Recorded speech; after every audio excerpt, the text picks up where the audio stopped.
तुम लोग कौन विषय पढ़ाना है? पॉलिटिकल साइंस में राजनीति शास्त्र ना। देखो पॉलिटिकल साइंस ऐसा विषय है तो सबको समझ में नहीं आता है, उसी को समझ में आएगा जो उसमें रुचि रखेगा, मतलब इंटरेस्ट रखेगा, उसी को समझ में आएगा। सबको दिमाग से बाहर कोई पूछो क्वेश्चन कुछ पूछेगा, आंसर कुछ लड़का लिखेगा, मतलब क्वेश्चन कुछ और पूछेगा, लड़का कुछ और समझेगा। क्योंकि जैसे पूछ देगा संघ राज्य का क्या अर्थ है, संघीय व्यवस्था क्या है, ठीक है, क्वेश्चन एक ही रहता है लेकिन घुमा फिरा के क्वेश्चन। जैसे इस बार तुम लोग सेंटर में पूछा है संघीय व्यवस्था के मूल उद्देश्य क्या है, मूल उद्देश्य क्या है। संघीय व्यवस्था माने क्या होता है? भारत संघीय मतलब देश है, यहाँ केंद्र का अपना अधिकार होता है, राज्य का अपना अधिकार होता है, दोनों अपना अपना क्षेत्र में काम करता है, ठीक है। जनता दोनों के प्रति उत्तरदायी होता है, और सरकार भी जनता के, दोनों सरकार जनता के प्रति उत्तरदायी होता है।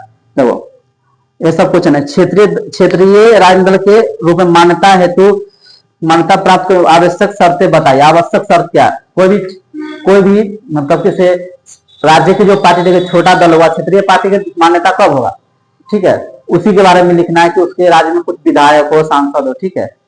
तो इसी प्रकार से क्वेश्चन तुम लोगों को कितना क्वेश्चन लिखा है? 10 को क्वेश्चन समझाना है। तो पॉलिटिकल में एक खासियत है कि एक क्वेश्चन समझाएंगे ना तो उसके लिए तो 4 क्वेश्चन पूरा कंप्लीट होगा। एक क्वेश्चन समझाएंगे तो 4 क्वेश्चन हमको समझाना पड़ेगा, तब कंप्लीट हो जाएगा, ठीक है। जैसे इससे पहले कुछ बेसिक चीज जानना तो पॉलिटिकल में क्या होता है, बेसिक जो हमेशा पूछता परीक्षा में। देखो पहले समझा देते पॉलिटिकल क्या है। बच्चा से खाली देखते हैं रटते रहता है, रटेगा तो कभी नहीं समझ सकता है। हिस्ट्री तुम रट सकता है कुछ, ठीक है, रट के पास टीचर से पढ़ाता कि गेस में टिक मार देता, पढ़ते रहता, नहीं उस प्रकार नहीं, कभी नहीं समझ सकता है। देखो लेकिन पॉलिटिकल में रटेगा कुछ नहीं समझ में आएगा। पहला देखो जैसे कि मानो कि पूछ देगा लोकतंत्र क्या है, क्या है लोकतंत्र क्या है, ठीक ना। इससे तुमको कितना क्वेश्चन पूछता था घुमा के, लोकतंत्र क्या है, भारत में लोकतंत्र की क्या व्यवस्था है, भारत में लोकतंत्र कितना सफल रहा है, कितना क्वेश्चन बन गया, ठीक है। भारत की लोकतंत्र विश्व में सबसे अच्छा क्यों है, ठीक है। भारत विश्व का सबसे बड़ा लोकतांत्रिक देश, बात जान लो, ठीक है। भारत विश्व का सबसे बड़ा लोकतांत्रिक देश है, यहाँ सबसे ज्यादा वोटर है, सबसे ज्यादा वोटर कहाँ है? भारत में ही है। तो लोकतंत्र क्या है? तो सब सटीक परिभाषा जानता है कि लोकतंत्र जनता का, जनता के लिए, जनता द्वारा शासन है, ये ना कहता है लोकतंत्र जनता का, जनता के लिए, जनता द्वारा शासन। कौन कहा था? अब्राहम लिंकन कहा था। लेकिन नहीं, जब हमको पूछेगा लोकतंत्र क्या था, इतने लिखने से नंबर नहीं ना देगा, कुछ बढ़ाना होगा, जैसे 5 लाइन, 6 लाइन, 7 लाइन, 8 लाइन, मतलब जितना तुम उसके बारे में जानती होगी सब लिखना होगा। जैसे बतलाते हैं लोकतंत्र क्या है, सब जानता है। लोकतंत्र जनता का, मतलब लोकतंत्र किसके लिए होता है? जनता का, जनता के लिए, और जनता द्वारा शासन है। कौन कहा था? अब्राहम लिंकन, जो अमेरिका के पूर्व में राष्ट्रपति रहे हैं, ठीक ना।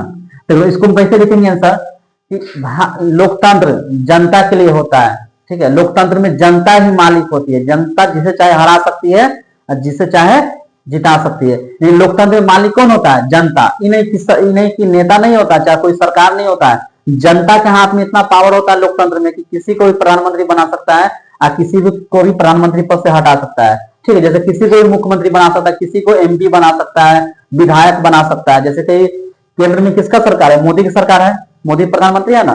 तो जनता चाहे, हम लोग चाहे तब ना प्रधानमंत्री बनल है। हम लोग वोट 14 में वोट दिया जनता, भारत की जनता, तब प्रधानमंत्री बना, फिर 19 में जिताया और फिर 24 में जिताया। जैसे मुख्यमंत्री बिहार के नीतीश कुमार है, तो कौन बनाया? जनता बनाया। उससे पहले लालू प्रसाद यादव का शासन था 15 में, ठीक है।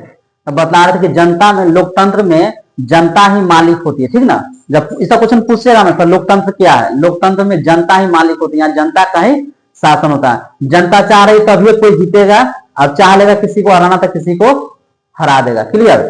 लोकतंत्र क्या है? लोकतंत्र में जनता ही मालिक होती है, जनता ही यहाँ हार निर्धारित करती है। कोई नेता, कोई प्रधानमंत्री, कोई मुख्यमंत्री यहाँ का मालिक नहीं है, ठीक ना। तब मैं यहाँ का देखते जनता सब, पहले राजतंत्र था, अब क्या है? लोकतंत्र है, ठीक ना। तो लोकतंत्र में कौन होता है? जनता ही सब कुछ होती है। क्लियर? चलो जैसे मानो कि आप तुमको समझाते हैं वो 2 क्वेश्चन, ठीक है। जैसे ये क्वेश्चन हम पूछा था, उपचुनाव क्या है। तो बहुत बच्चा जो इंटरेस्ट नहीं रखेगा तो उपचुनाव, ये सब पूरा गेस में नहीं मिलेगा, किताब में भी नहीं मिलेगा, गेस उसमें सब क्वेश्चन नहीं रहता है। इस सर पॉलिटिकल का जो बेस होता है ना, बेस आधार, वो सबको नॉलेज रहना चाहिए। उपचुनाव क्या है, मतदान कैसे होता है, राष्ट्रपति का मतदान कैसे होता है, ठीक ना। राष्ट्रपति शासन क्या है, ये सब नॉर्मल चीज हुआ जो जानना चाहिए, लेकिन बच्चा तो रुचि नहीं रखता, इसलिए समझना है। जब उपचुनाव क्या होता है, उपचुनाव में होता है तो क्या कि कोई नेता यानी कोई सांसद या विधायक इस क्षेत्र से क्या प्रतिनिधित्व कर रहा है, ठीक ना। जैसे कोई मुजफ्फरपुर का सांसद है राजभूषण चौधरी के साथ, है ना, हम लोग का सांसद। जैसे कि सकरा के विधायक कौन है, अशोक चौधरी, ठीक है। हम लोग का पूर्णिया केदार प्रसाद गुप्ता जी है, वो जहाँ के अमर पासवान है ना, अपना आसपास के विधानसभा में।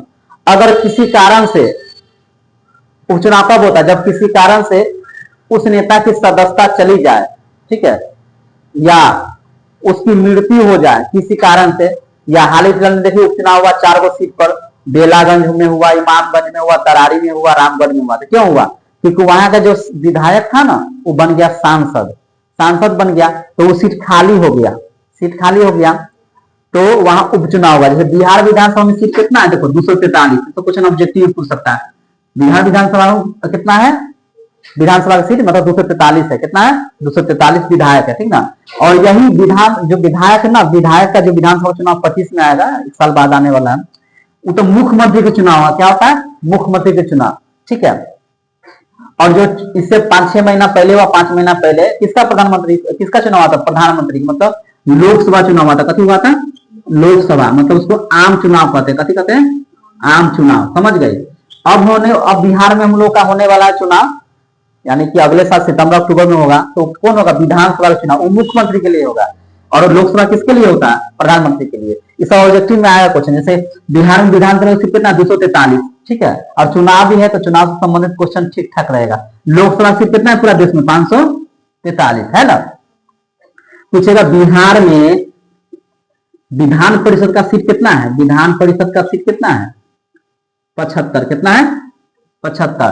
तो जो विधायक होता है ना, विधायक उसकी जनता उसको चुनती है, लेकिन विधान परिषद का चुनाव अलग अलग रूप में होता है। कोई स्नातक होता है, ठीक ना, स्नातक वाला होने वाला तिरहुत का चुनाव होने वाला है, ठीक ना। पहले पहले देवेश चंद्र ठाकुर थे, दिनेश सिंह भी है, वो भी विधान परिषद है। देवेश चंद्र ठाकुर थे जो वहाँ कहाँ के सांसद बन गए सीतामढ़ी का, ठीक है। तो विधान परिषद अपना राज्य में है कितना 75, कहाँ है बिहार में कितना है 75। विधानसभा पूछेगा तो कितना कहेगा 243। लोकसभा पूरा देश में कितना है, पूरा देश में लोकसभा से कितना 543, ठीक ना। अब पूछेगा कि बिहार में लोकसभा सीट कितना है, बिहार में तो क्या लिखे, क्या होता है 40, क्या होता है 40। तो ये सब बेसिक चीज है जो ऑब्जेक्टिव में पूछेगा, ठीक है। पूछेगा कि प्रधानमंत्री को शपथ कौन दिलवाता है, ठीक है, प्रधानमंत्री को शपथ कौन दिलवाता है, तो राष्ट्रपति, ठीक है, राष्ट्रपति दिलवाता है। मुख्यमंत्री को शपथ कौन, नियुक्ति कौन करता है मुख्यमंत्री को, तो राज्यपाल, कौन करता है, राज्यपाल शपथ दिलवाता है कौन, मुख्यमंत्री को। और राष्ट्रपति किसको दिलवाता है, प्रधानमंत्री को, ठीक है। अब राष्ट्रपति कौन शपथ दिलवाता है, कौन अति करता है, तो सुप्रीम कोर्ट के मुख्य न्यायाधीश, ठीक है। इस ऑब्जेक्टिव में पूछता लेकर सब कंफ्यूज हो जाता है। देखो 11 से बदलाते हैं। हर पंचायत में पंचायत समिति होता है, पंचायत समिति। तो पंचायत समिति के जो मुखिया को क्या कहते हैं, प्रमुख कहते हैं, क्या कहते हैं, प्रमुख, ठीक ना। तो जो उसका होता है पंचायत समिति जो मुख्य होता है, जो मिलकर बनाता है, उसको क्या कहते हैं, प्रमुख, ठीक है। यही सब क्वेश्चन रहेगा, ठीक है। ऑब्जेक्टिव में यही सब आता है और कुछ खास नहीं रहता। बहुत सारा और भी ऑब्जेक्टिव बदलाएंगे, इसे ऐसे बदला दिए, फिर कभी ऑब्जेक्टिव एक लाएंगे और बढ़िया से इसको समझा देंगे, ठीक है। जैसे अपना देश में सदन कौन है, सदन कितना दो है, एगो लोकसभा एगो राज्यसभा। तो राज्यसभा को उच्च सदन कहा जाता है और लोकसभा को निम्न सदन। लेकिन लोकसभा का सदस्य जो होता है ना सीधे जनता द्वारा चुना जाता है, और राज्यसभा का जो सदस्य होता है उसका अलग प्रक्रिया होता है, ठीक है, विधायक मिलकर, मतलब अलग प्रक्रिया होता है उसको। तुम लोग को इस उतना डिटेल में नहीं पूछता, लेकिन जान लो ये सब, ठीक है। अब बोलो क्वेश्चन, बोलो कौन कौन क्वेश्चन है, देखो। अब क्वेश्चन पर आओ कि 10 क्वेश्चन लिखा है ना, ताड़ी विरोधी, पहला में ताड़ी विरोधी आंदोलन। देखो ताड़ी विरोधी आंदोलन कहां से शुरू हुआ था, आंध्र प्रदेश से, समझ लो आंध्र प्रदेश से शुरू हुआ था। लिखा कैसे, ताड़ी विरोधी आंदोलन आंध्र प्रदेश से शुरू हुआ था, ठीक है, पहले है क्वेश्चन ही वाला। तो आंध्र प्रदेश से शुरू हुआ था। क्या हुआ था कि वहां के पुरुष ना, ताड़ी नहीं होता ताड़ी पीने वाला, वो पी के ना महिला को बड़ा मारता पीटता था, अत्याचार करता था, ठीक है। तो ये आंदोलन स्वतः शुरू हुआ था अपने आप, मतलब तारी के खिलाफ में कि तारी नहीं बेचा जाए। तारी पीने से क्या होता है, ताकि महिला को क्या होता था, परेशानी होता था, पुरुष पीकर आता था, महिला को पीटता था, बोलता था, ठीक है। इसलिए ये आंदोलन कहां शुरू हुआ था, आंध्र प्रदेश में, तारी के खिलाफ में, तारी विरोधी आंदोलन, मतलब तारी जो नशा के खिलाफ में आंदोलन हुआ था, कहां से, आंध्र प्रदेश से, समझ गए ना। कि तारी पीने के लिए ना माना वहां के महिला सांसदों की नहीं पीना चाहिए, ठीक है। चलो अगला क्वेश्चन बोलो। भारत में बहुदलीय प्रणाली क्यों आवश्यक है? बहुदलीय प्रणाली, देखो समझ लो, दुनिया में ना 3 प्रकार के शासन होता है, ठीक है। एक होता है एक दलीय, एक होता है द्विदलीय, एक होता है बहुदलीय। जैसे अमेरिका में द्विदलीय है, दुइये को पार्टी है, ठीक ना। भारत में बहुदलीय व्यवस्था, मतलब यहाँ क्या है, बहुत सारा पार्टी है, बहुत सारा पार्टी है, तो इसको क्या कहेंगे, बहुदलीय। पूछेगा बहुदलीय व्यवस्था वाला देश कौन है, तो भारत, ठीक है। द्विदलीय कौन है, तो हो जाएगा थोड़ा अमेरिका ही सब, ठीक ना। द्विदलीय में आ जाएगा। तो बहुदलीय क्यों अपनाया गया, क्योंकि भारत का विभिन्नताओं वाला देश है, ठीक है, विभिन्नता वाला देश है। और जो बहुत सारा, जब पार्टी एक पार्टी रहेगा चाहे 2 पार्टी रहेगा तो तानाशाह रहेगा, क्या रहेगा, तानाशाह, वो अपना मर्जी चलाएगा। लेकिन ज्यादा पार्टी रहेगा, एक यहाँ तो हजारों पार्टी, लाखों पार्टी, लेकिन कोई कोई पार्टी का मान्यता प्राप्त है, लेकिन सबको नहीं। जैसे कोई क्षेत्रीय पार्टी है, राष्ट्रीय पार्टी में ऐसे भी पूछ सकता है कि भारत के राष्ट्रीय दलों के नाम लिखे, तो राष्ट्रीय दल माने क्या होता है, जिसका पूरे देश में अस्तित्व हो, ठीक है। और नियम है उसका, राष्ट्रीय दल बनने के लिए 6% ज्यादा उसको वोट आवे, ठीक है ना, इस प्रकार उसका नियम है। तो राष्ट्रीय दल में कौन रहेगा, भाजपा हो गया, कांग्रेस हो गया, ठीक ना। वामपंथी दल में है, वाम दल भी है उसमें, बहुजन समाज पार्टी भी उस समय के लिए था। तो ये सब ना राष्ट्रीय दल है, ठीक है। क्षेत्रीय दल, तो क्या बदलाया था कि बहुदलीय प्रणाली क्यों अपनाया, क्योंकि जनता ना, यहाँ का जो जनता है ना, अपने मुद्दों को सही से उठा सके। यहाँ की जो पार्टी होता है ना, राजनीतिक पार्टी, वो सरकार और जनता के बीच कड़ी का काम करता है, तो जनता के मुद्दों को सरकार के समक्ष रख सके और जनता के जो प्रॉब्लम है, समस्या, उस सरकार के सामने रखे। तो यहाँ ना जो बहुदलीय प्रणाली का सबसे बड़ा फायदा यही है कि बहुत सारा पार्टी है तो तानाशाही नहीं हो सकता है, कोई अपनी मर्जी से नहीं होता। अगर कोई गलत काम कर रहा है केंद्र सरकार या राज्य सरकार, तो उसको ना जो विपक्ष में पार्टी होगा वो आवाज उठाएगा गलत हो रहा है। जैसे कि एक होता सत्ता पक्ष, एक होता विपक्ष। सत्ता पक्ष माने जो जीता हुआ को कहते हैं, विपक्ष माने किसको होता है, हारे हुए को कहते हैं, मतलब हारता है ना। जैसे कि अभी केंद्र में मोदी की सरकार है तो कांग्रेस विपक्ष में है, ठीक है। बिहार में जदयू, भाजपा, लोजपा, ये सब सरकार है, गठबंधन में है ना। हम भी है, उनमें उपेंद्र कुशवाहा की पार्टी भी है, ये सब हुआ सत्ता पक्ष। विपक्ष में कौन हो जाएगा, राजद, कांग्रेस, ये सब विपक्ष में है, ठीक ना। अगर सरकार कोई गलत काम करता है तो यहाँ आलोचना करते हैं कि क्या नियम पर गया, सरकार अच्छो काम करता है, आलोचना करता है, मतलब गलत रीति रिवाज पर गया। अगर भाजपा अच्छा भी काम करे, मोदी अच्छा भी काम करे तो कांग्रेस को उसका अच्छो काम में उसका क्रिटिसाइज करेगा। अच्छा काम देखा ही नहीं जाता ये सबको, ठीक है। और बिहार में वैसी सरकार अच्छा काम कर रहा है तो भी उसका क्रिटिसाइज, आलोचना करना, बुरा काम कर रहा है, कुछ गलत कर रहा है तो उसका करना ही है, ठीक है। यही होता है। आगे बोलो। राजनीतिक दल भारत के लिए क्यों आवश्यक है? राजनीतिक दल, देखो क्वेश्चन क्या था, राजनीतिक दल में भारत के लिए क्यों आवश्यक? राजनीतिक दल क्या, राजनीतिक दल लोकतंत्र के लिए, लोकतंत्र के लिए क्यों आवश्यक है ना, है राजनीतिक दल लोकतंत्र के लिए क्यों आवश्यक है। देखो समझ लो तो क्यों आवश्यक है, तो समझ लो कोई भी पार्टी हुआ, राजनीतिक पार्टी हुआ है ना, राजनीतिक पार्टी हुआ, मानो कि बीजेपी है, बिहार में जदयू है, आरजेडी, क्या हुआ, राजनीतिक दल हुआ, क्या हुआ, दल। तो कोई भी सरकार बनाने के लिए क्यों आवश्यक है, लोकतंत्र में, लोकतंत्र में राजनीतिक दल ही सरकार का गठन करता है, ठीक ना। अगर राजनीतिक दल पहला पॉइंट में लिखना हुआ तो लिखना लोकतंत्र में राजनीतिक दल ही सरकार का गठन करती है। अगर पार्टी ना रहेगा तो बहुमत कौन लाएगा, कौन जीतेगा, कौन हारेगा। इसलिए सरकार को बनाने के लिए जरूरत पड़ता है किसको, राजनीतिक पार्टी के, राजनीतिक दल को, समझ गए। और लिख सकती है तुम दूसरा पॉइंट में, राजनीतिक दल होता है ना, जनता को जागरूक करने का प्रयास करता है, ठीक है, जागरूक बनाता है, ठीक ना, उसको अलर्ट करता है सरकार के, जैसे कि उसको वोटिंग के लिए प्रेरित करता है, ठीक है। उसको झूठ बोले या सच बोले, योजना लाए ना तो मैं आपके लिए ये कर दूंगा, वो कर दूंगा, वो अलग बात है, लेकिन लाता तो है, वादा तो करता है, जागरूक तो करता है। फिर तीसरा पॉइंट में लिखना हो तो लिखना राजनीतिक दल होता है ना, सरकार और जनता के बीच कड़ी का काम करता है, मध्य का काम करता है। जैसे कि कोई हमको मुद्दा उठाना चाहिए, रोड बना ही नहीं बना, पुल नहीं बना, सरकार है किसी और पार्टी का, लेकिन जो विपक्षी पार्टी होगा वो भी आवाज उठाएगा, ठीक ना। केंद्र में है भाजपा सरकार, और राज्य में जैसे टीएमसी हुआ बंगाल में, तो वो अपना राज्य का मुद्दा उठाएगा, ठीक है ना। तो सरकार जनता भी मध्य काम करता है, कड़ी का काम करता है, जोड़ने का काम करता है, ठीक है। और चौथा में लिख सकते राजनीतिक दल विपक्ष में बैठकर सरकार के मनमानी को रोकता है। मतलब सरकार अगर सत्ता पक्ष कोई गलत काम कर रहा है तो विपक्ष में जो पार्टी होगा वो क्या होगा, उसको मनमानी को रोकेगा, उसको बोलेगा कि आप ये गलत करें, यहाँ गलत करें, कुछ राय देगा, कुछ विचार देगा। और सत्ता पक्ष भी कभी कभी सुनता है कि हाँ विपक्ष का भी बात सुन लेना चाहिए, ठीक ना, समझ गए ना। राय दल हित ना रहेगा तो सरकार का गठन कौन करेगा, केंद्र में हो या राज्य में हो, ठीक है। वही चुनाव लड़ता, वही बहुमत बनाता है, ठीक है। ऐसे क्वेश्चन पूछ सकता है कुछ हम लोग इस बार चुनाव है 2025 में, था बहुमत स्पष्ट बहुमत क्या है, स्पष्ट बहुमत समझा देते हैं, ठीक ना। तो स्पष्ट बहुमत माने क्या होता है, जब किसी पार्टी को किसी राज्य में पूर्ण बहुमत मिलता है। पूर्ण बहुमत कब मिलेगा, जैसे देखो बिहार में 243 सीट है विधानसभा का, बिहार में कितना सीट है 243। तो सरकार बनाने के लिए कितना चाहिए 100, आधा से एक बेसी, कितना चाहिए एक बेसी। 122 गुने 244 हुआ, बेसी आ गया, तो 122 सीट आएगा तो हो जाएगा पूर्ण बहुमत। एक होता है त्रिपुंस विधानसभा, हंग असेंबली। हंग असेंबली क्या होता है, जब किसी पार्टी को ना बहुमत, कोई पार्टी सब पार्टी चुनाव लड़ रहा है और किसी को पूर्ण बहुमत नहीं आया, जैसे गठबंधन है कोई निर्दलीय जीत गया तो किसी को बहुमत नहीं आया तो हंग असेंबली, तो अपना सरकार किसी से लेकर बना लेगा, चाहे बाद में गठबंधन कर सकता है, ठीक है। गठबंधन पता है, तो गठबंधन में समझ लो, पूछ दे गठबंधन क्या है, गठबंधन में कितने स्वरूप है। तो गठबंधन होता कथी, जब दो या दो से अधिक पार्टी मिलकर सरकार बनाता है उसे कथी कहते हैं, गठबंधन की सरकार। कथी कहते हैं, गठबंधन की सरकार ना दो प्रकार के होता है, वो तो चुनाव होता है चुनाव से पूर्व, तो समझिए चुनाव से पूर्व, एक होता है चुनाव के बाद, ठीक ना।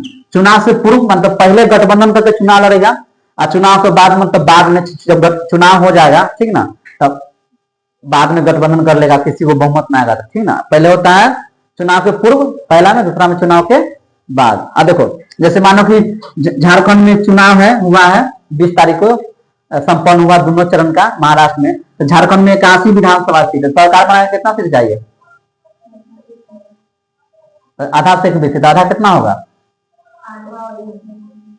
आधा 180 का 181 का आधा करना होगा 40, 40 से ना होगा, तो कितना चाहिए यहाँ 41 सीट चाहिए। जिसको 41 सीट आएगा जो पार्टी के वहां सरकार उसका बन जाएगा, तो क्या कहलागा पूर्ण बहुमत, 41 होगा सरकार बन जाएगा। जब भाजपा एक तरफ भाजपा गठबंधन है, एनडीए एक तरफ इंडिया है, समझ गए, क्लियर। चलो अगला क्वेश्चन बोलो। दल बदल कानून, ठीक है। देखो दल बदल कानून क्या होता है कि जब कोई पार्टी, जैसे कि कोई पार्टी का नेता है, सांसद या विधायक है, ठीक ना, क्या होता है किसी कारण से, लालच में या कुछ कारण से ना, पार्टी छोड़ के, एक पार्टी छोड़ के दूसरा पार्टी में, दल में, एक दल को छोड़ के दूसरा दल में चला जाता है, ठीक ना। लालच में कोई लालची दे देते आजा मेरे पार्टी में, वो ये बना देंगे वो बना देंगे, सरकार नहीं बने रहता तो होता है। तो क्या होता है कि अगर जो नेता सांसद या विधायक अगर दूसरा पार्टी में जाता है तो क्या करेगा, दल बदल। पहले तो नियम था, हुआ था क्या, इसे 1985 में राजीव गांधी की सरकार ने एक नियम लाया था। क्या नियम लाया था, दल बदल कानून, ठीक ना। ऐसे भी क्वेश्चन पूछता है दल बदल कानून क्या, तो 85 में नियम लाया था। नियम क्या था, फिर 1/3 संख्या, जैसे कोई पार्टी में 10 गो विधायक है तो 1/3 मतलब 7 गो, मतलब 7 8 मतलब आधा से बेसी 1/3। और जैसे मानो कि किसी पार्टी में 100 विधायक है, ठीक ना, अगर जाना चाहिए तो उसका 1/3 65-70 गो विधायक जाता है, ठीक ना, तब उसको अलग मान्यता मिल जाएगा, अलग दल के मान्यता मिलेगा। अगर कम जाएगा तो हो सकता है कि सदस्यता भी रद्द हो जाएगा। माना कि 100 गो में से 50 गो गया दूसरा पार्टी में, अभी ना गया है, आधा गया तो इसका रद्द हो जाएगा, कल कि आधा तो इधरे रह गया। और दूसरा पार्टी में जाने के लिए, दूसरा दल में जाने के लिए 1/3 चाहिए, नहीं तो क्या होगा, सबके सदस्यता रद्द हो जाएगा, 1/3 नहीं रहेगा तब, ठीक है, समझ गए। जैसे हुआ था ना एक बार बिहार में, रामविलास पासवान की पार्टी टूट गया था, तो 5 गो सांसद चल गया था पशुपतिनाथ पारस की जोड़े, और चिराग पासवान जी अकेले रह गए थे, तो उनको मान्यता मिल गया अलग पार्टी के, वो एलजेपी आर हो गए। या चुनाव आयोग क्या किया, इसको अलग मान्यता दे दिया, उसको अलग मान्यता दे दिया, झोपड़ी छाप कुछ चीज कर लिया, अपना में रख लिया, इसको दे दिया हेलीकॉप्टर छाप, उसको दे दिया शायद सिलाई मशीन किया है, ठीक ना। ये होता है। ऐसे भी क्वेश्चन तरह से पूछ सकता है। क्या बोल रहे थे आज? तीसरा क्वेश्चन बोलो, ध्यान बोलो तो क्या समझा रहे थे बाद में समझ।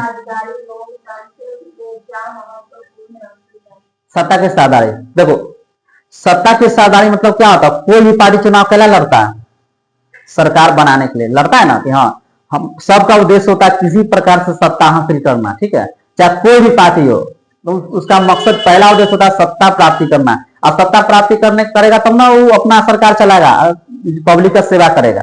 सब नेता सब पार्टी को कहता है कि हमें मौका मिलना चाहिए, हम सेवा करेंगे, हम सेवा करेंगे। तो लोकतंत्र में क्या होता है? सब राजनीतिक दल होता है अलग अलग, और सबका मुख्य उद्देश्य क्या होता है? चुनाव जीतकर सत्ता में साझेदारी करना, ठीक है।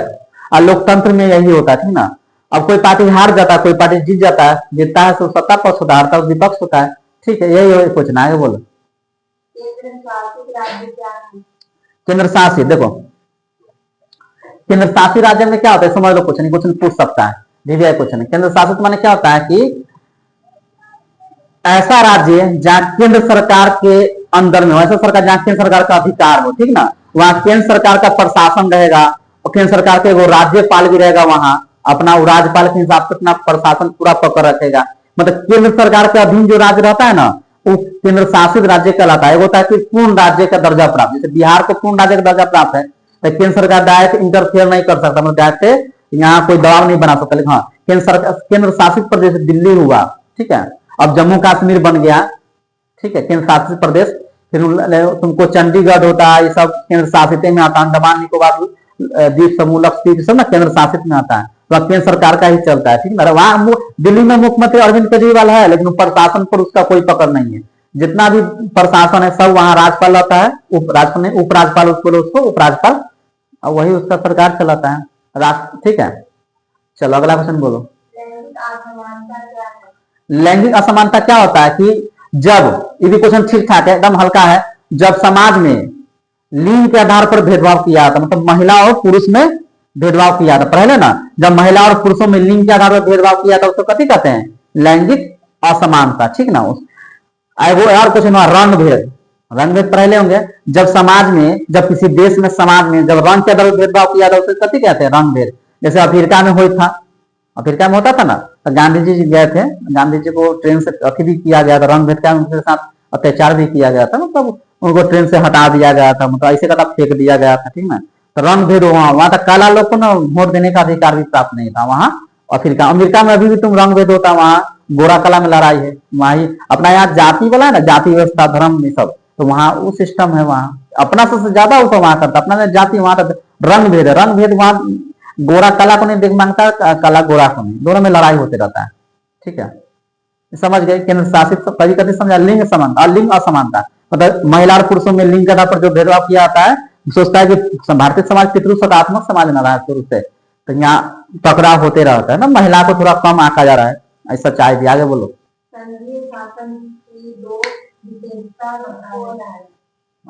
संघीय शासन में क्या होता है? संघीय शासन में क्या होता है कि संघीय शासन में जैसे कि क्या होगा, संघीय शासन में क्या होता है, क्वेश्चन पूछ ले भी है, 23 में पूछा है, थोड़ा 11 19 में पूछा है, 11 में पूछा है, इस बार पूछ ले। देखो संघीय शासन, संघीय शासन मतलब क्या होता है कि अपना देश में बताया ना कि सत्ता सरकार जो कई स्तरों पर काम करता है, केंद्र स्तर पर केंद्र सरकार, राज्य स्तर पर राज्य सरकार, और सरकार अपना सरकार जनता के प्रति दोनों उत्तरदायी होता है। केंद्र सरकार अपना स्तर से काम करता है, राज्य सरकार अपना स्तर से काम करता है। प्रांत अलग और राष्ट्र अलग, मतलब लोगों की पहचान भी इसमें अलग अलग बताई जाती है। जैसे कि आंध्र प्रदेश में अलग सरकार है, अलग पार्टी के, तेलंगाना में अलग, तमिलनाडु में अलग स्टालिन के सरकार है, तो वहां उसका भी वो अपनी जनता के प्रति उत्तरदायी है। देश में प्रधानमंत्री मोदी भी अपना जनता के प्रति उत्तरदायी है ना। जैसे हम लोग का मुख्यमंत्री बिहार का नीतीश कुमार है, अपना स्तर से काम करता है, केंद्र सरकार इस पर नहीं करता इंटरफेयर, अपना केंद्र सरकार अपन योजना लाता है, ये अपन योजना लाता है, ठीक है, अपना अपना दोनों अलग अलग पहचान बनाता है, और जनता भी दोनों के प्रति अलग अलग वोट करता है, उत्तरदायी होता है, समझिए। संघीय शासन मतलब ये होता है कि अलग अलग सरकार अपना अपना अलग अलग काम करता है, ठीक है, क्लियर। आगे बोलो। वर्ण व्यवस्था में है, देखो वर्ण व्यवस्था में क्या, हिंदू समाज में ना, समझ लो हिंदू समाज में जो भी जाति है, जाति जो वाला सिस्टम है, ये तो था ही नहीं। ये तो समझो कि मध्यकालीन भारत में जब मुस्लिम आक्रांता आया, चाहे मुगल आया, मुगल काल आया, इस सब उसी समय से जाति व्यवस्था बना। पहले वो जाति तो था ही नहीं भारतीय समाज में, हिंदू समाज में जाति था नहीं, वर्ण व्यवस्था था। वर्ण समझती है ना, ब्राह्मण, क्षत्रिय, वैश्य और शूद्र। लेकिन अब ब्राह्मण मतलब भारत में वर्ण व्यवस्था, ठीक है, को ब्राह्मण, क्षत्रिय, वैश्य, शूद्र में बांटा गया था, कर्म के आधार पर होता था। अब तो जाति आएगा, जन्म के आधार पर होता है, जैसे जो जाति में जन्म लिया वही ना होगा, लेकिन ऐसे नहीं था पहले। जाति, कोई जाति में जन्म लेगा, ठीक है ना, और अच्छा कर्म करेगा तो ब्राह्मण बनता था। पहले क्या था, कर्म के आधार पर था, पेशा के आधार पर था, ना कि जाति के जन्म के आधार पर था। जब तुम मानो कि कोई व्यक्ति कोई भी जाति में जन्म लिया, कोई भी कुल में जन्म लिया, अगर वो खेती बाड़ी करने लगा तो वैसे कहलाता था, खेती बाड़ी करता था, और वो व्यक्ति अच्छा खासा विद्वान हो गया, मतलब पढ़ा लिखा है, बहुत विद्वान है, प्रकांड विद्वान बन गया, तो कभी कहलाएगा ब्राह्मण। जाति नहीं है, जाति यहाँ काम नहीं कर रहा है, उसका ज्ञान काम कर रहा है। कोई व्यक्ति लड़ने का क्षत्रिय है, कोई भी जाति से हो, राजा रहता था पहले, ये नहीं कि क्षत्रिय कोई भी राजा रहता था तो क्षत्रिय का लड़ने काम करता था। क्षत्रिय शासक जो रहता था, शासक सभी कास्ट में ना होता था, क्षत्रिय। और शूद्र मतलब किसे कोई भी अगर अच्छा काम नहीं किया, गलत काम तो शूद्र में आ जाता। ब्राह्मण कुल में जन्म लेकर अगर गलत काम करेगा, अच्छा काम नहीं करेगा तो क्या कहलाएगा, शूद्र। अब समझ गए ना। अगर कोई अब उच्च कुल में जन्म लिया और काम उसका गलत है, चोर है, गुंडा है, तो शूद्र ना कहलाएगा कि हाँ शूद्र है, निम्न है, ठीक ना, समझ गए। तो ये था सबके काम। ब्राह्मण काम था पूजा पाठ कराना, क्षत्रिय राज्य पर अधिकार में लड़ना, वैश्य का खेती बाड़ी करना, ठीक ना, यही सा काम। शूद्र में मजदूरी उजूरी करना जो गलत, ठीक है। आगे बोलो। भ्रूण हत्या क्या है? भ्रूण हत्या, भ्रूण हत्या साथ पर देखो, भ्रूण हत्या में क्या होता है कि समाज में, भारतीय समाज में अभी तुम देखते हो कि सच्चाई भी कि लड़का को ज्यादा प्रेफरेंस दिया जाता है। लड़का होगा और किसी को संतान में लड़का होगा तो ज्यादा खुश होगा, वो लड़की होगा तो उदास हो जाएगा, ठीक ना। तो यही होता है इसे तुम देखते हो आसपास की। लड़की होगा तो आदमी के मन थोड़ा छोड़ जाता है कि अब टेंशन आ गया है। वो लड़का रहता तो खूब खुशी रहेगा, खूब डीजे उजे बजवाएगा, गाना वाना भोजन करे। लड़की होगा तो उदास रहता है। अब बसरते झुट्टों के दिखावा करता है बहुत। हाँ, बहुत अच्छा आदमी लड़की होने पर भी खुश रहता है। हर आदमी का सोचे के लेखा नहीं है। अभी तो लड़का लड़की तो सेम है। लड़का जो काम करता है वो लड़कियों करता है, लड़कों में खेलता है लड़कियों खेलता है, लड़कों पायलट तो लड़कियों पायलट, लड़का फौज भी तो लड़की होता है ना। लड़की तो फौज में नहीं है, वो लड़की पुलिस में बनती है। जाएगी तो थाना में तो खाली महिला पुलिस मिलेगा इसमें, ठीक ना। लेकिन क्या फिर भी समाज के कुछ गलत मतलब किसे गलत अति के कारण, सोच के कारण लड़कियों को कम प्रेफरेंस है। भ्रूण हत्या का इसका समझा है, जुड़ा हुआ है। भ्रूण हत्या क्या होता है कि जब गर्भवती महिला होती है ना, तो अपना जैसे अभी के टेक्निकल, अभी आधुनिक यंत्र के माध्यम से गर्भ में पता लगा लिया जाता है कि लड़का है लड़की है। अगर लड़की रहता है उसके गर्भ में मरवा दिया जाता है, ठीक है। ये गलत है। सरकार इसे कानूनों लाया इसे रोकने के लिए कि हाँ, क्या सरकार क्वेश्चन भी है इसमें, है ना, क्या सरकार इसे रोकने में सफल रहा है ना, क्वेश्चन है इसमें। हाँ हाँ, तो सरकार इसे रोकने में सफल नहीं रहा है। कानून बना दिया है कि जो काम करेगा उसको सजा होगा, कानून उस पर कार्रवाई करेगी, लेकिन कानून चुपे चुपे सब करा लेता है। तो भ्रूण हत्या तो होता ही है, ठीक ना, कि लड़कियों को लड़की का पता लगता है तो मशीन के माध्यम से पता करके उसको घर में हत्या करा दिया जाता है, ठीक ना। उसको कथी कहते हैं, भ्रूण हत्या, ठीक ना। अब भ्रूण हत्या जो समाज के लिए कलंक भी है, अच्छा नहीं माना जाता है, ठीक ना। तो इसीलिए सरकार क्या करता है, लड़की से के लिए ज्यादा अति आरक्षण लाया, बिहार सरकार आरक्षण लाया, देश में महिला को ज्यादा किस प्रकार महिला का उत्थान हो, इस प्रकार जोर दिया कि महिला किसी पर पढ़े लिखे, ठीक है, समझ गए, ठीक है। कल आगे इसको मैथ में आज छोड़ दो। इतना कितना समझा, 200 क्वेश्चन समझा, समझाने को तो हम 20-30 को समझा दिए अलग अलग क्वेश्चन पॉलिटिकल में, ठीक है। ये सब क्वेश्चन जो समझाए हैं, ठीक है, यही सब क्वेश्चन रहेगा परीक्षा में, कोई खास थोड़ी ना रहता है। सब घबराएगा, पॉलिटिकल में नहीं समझ में आया, समझ में नहीं आया, ठीक है, सब हल्के रहता है। कल पढ़ा देंगे, कल देखते हैं हिस्ट्री का या संस्कृत पढ़ाएंगे, ठीक है। संस्कृत हिस्ट्री लाना, कल संस्कृत हिस्ट्री का डालेंगे, ठीक है। हाँ, जो बच्चे मेरे यूट्यूब परिवार से जुड़े हैं वो ऐसा ही यहाँ समझाया जाता है, सिर्फ समझाएंगे हम, ठीक ना। ऐसा नहीं कि हम रटवाने का काम नहीं करते। जुड़े और लाइक सब्सक्राइब करें, शेयर करें, ठीक है। सब्सक्राइब करने में बेल आइकन दबा दीजिएगा तो आपके लोगों के पास वीडियो पहुंचता ही रहेगा, ठीक है। और पर डे हम पढ़ाई से संबंधित वीडियो डालते ही हैं, ठीक है।